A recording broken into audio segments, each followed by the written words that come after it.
आता मी ते खोबऱ्याची बर्फी करणार आहे, तर त्यासाठी कढईमध्ये मी साजूक तूप टाकलेलं आहे.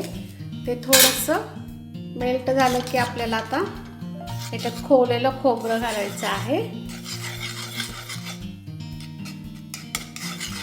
आता तूप मेल्ट झालेलं आहे. आता याच्यात मी खोवलेलं खोबरं घालते आणि हे व्यवस्थित आपल्याला परतून घ्यायचं आहे. तुपामध्ये छान असं परतून घ्यायचं आहे. हे मी 3 नारळाचं खोबरं खोवून घेतलेलं आहे.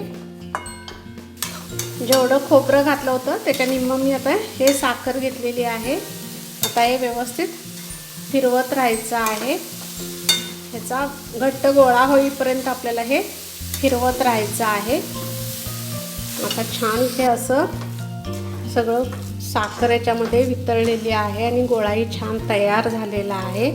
आता ही वडी तापायला तयार आहे. आता मी गॅस बंद करते आणि इथे एका ताटामध्ये मी तूप लावून घेतलेलं आहे आणि याच्यात मी आता ह्या वड्या थापून घेते.